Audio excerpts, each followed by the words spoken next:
And this is your morning in 8 minutes. Right now, police are looking for an armed and dangerous suspect in Jefferson County. 18-year-old Micaiah Davis is wanted for stealing a vehicle, reckless driving, and leaving the scene of an accident. Earlier this year, Sevier County deputies arrested him after a week-long search.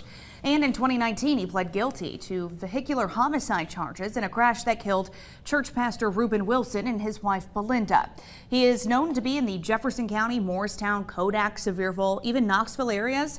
If you see him or know anything, call Crime Stoppers. We have that number in our WVLT News app. Right now, police in Morristown still searching for a person of interest after police say they drove into a home, killing an 18-month-old child inside.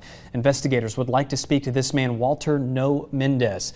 Police say a white Scion TC went into this house on Louise Street around 10 o'clock Saturday night. The child, who was sleeping at the time, died on impact. Police called Ray Proctor to tow the car away.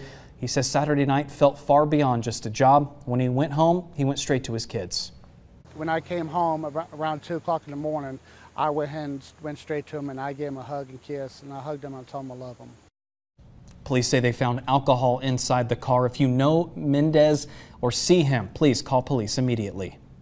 Right now, 2 people are dead after a shooting and fire at a Maryville condo. Well, police say both people were shot. Now they're investigating this as a murder-suicide. This happened at the Regal Tower on Greenbelt Drive. First responders say they found a trail of gasoline coming from the elevators to inside the condo. Crews found the bodies of Christina Costa and Sam Olia inside the unit. An autopsy is underway right now. And 4 Knox County officers and an inmate are out of the hospital after investigators say they were exposed to narcotics. This happened Sunday at the Roger D. Wilson Detention Facility. All 5 were treated at the hospital and released. We're working to figure out what type of drug they were exposed to. The sheriff's office is now working with the DA's office on possible charges.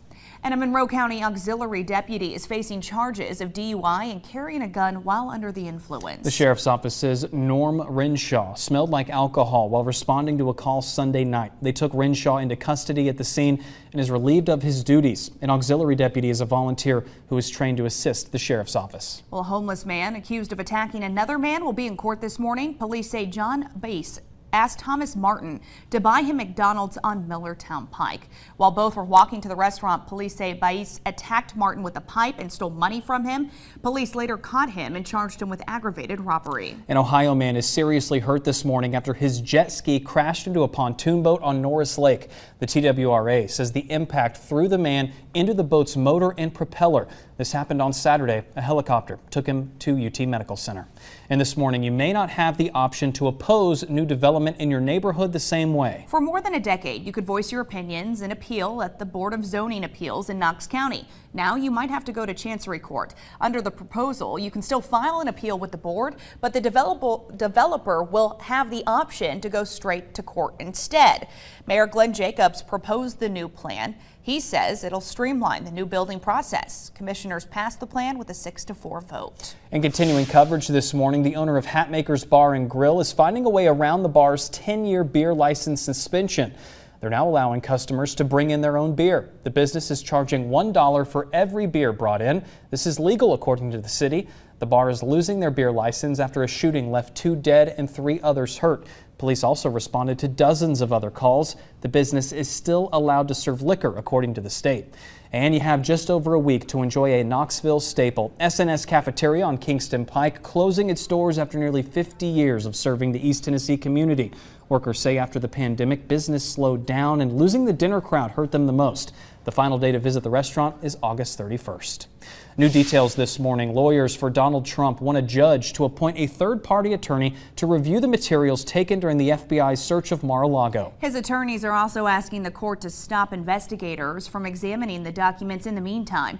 The day of the search, agents took boxes including 11 sets of classified documents, some marked top secret. This all comes as the Justice Department faces a Thursday deadline to submit a redacted version of the documents that led to the search warrant. The Justice Department opposes the release of those documents, saying it could compromise the investigation. Dr. Anthony Fauci is leaving the federal government. The 81-year-old is the chief medical advisor to President Joe Biden and the director of the National Institute of Allergy and Infectious Diseases. His departure will take effect in December. Pfizer submitting an updated COVID-19 vaccine for regulatory approval. The company says the shots were revised to target new strains of the Omicron variant. The FDA hopes to approve the new vaccine before winter in time for a booster dose campaign. And the team from Nolensville, a small town just outside of Nashville, is moving on in the Little League World Series. They're representing the Southeast in Williamsport. Playing in the quarterfinals yesterday, Tennessee taking down Indiana 5-2 in extra innings. They'll take on Hawaii in the semifinals of the U.S. bracket tomorrow.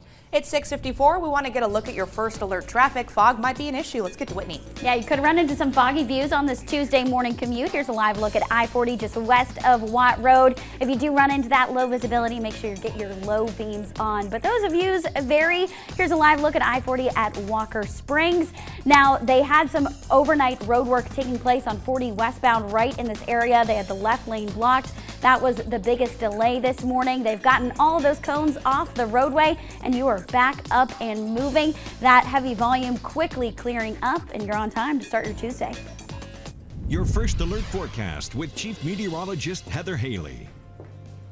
6:55 now. On that muggy meter, the reason we're seeing some of that fog is we're still right at sticky, but we have the clear sky. So that fog lifts. It makes you feel a couple of degrees warmer this afternoon, and really the next few days that humidity will only tick back up. But with some ebb and flow in temperatures, I wanted to point out which days would feel hotter. Really, tomorrow is even going to feel like low 90s. It's sunny, high around 90 degrees. Then it becomes a little steamier with a few storms. So while the highs aren't as warm Friday into the weekend, by a little bit, it's going to feel a bit warmer. So that's where we start adding up to a few storms briefly Thursday evening, isolated downpours and storms bubbling up Friday into your weekend. Very much summer in East Tennessee.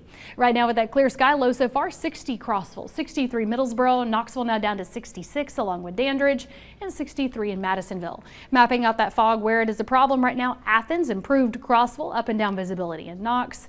Up through Union to Campbell County and Claiborne counties where that fog really starts becoming more persistent across southeastern Kentucky. So most of you have this beautiful clear sky, a nice start to the day. And then as we go through the afternoon, that sunshine heats you up to 87, right around normal. Again, feeling a couple of degrees warmer, but we are tracking those storms at times to end the week, all coming up on the CDOT.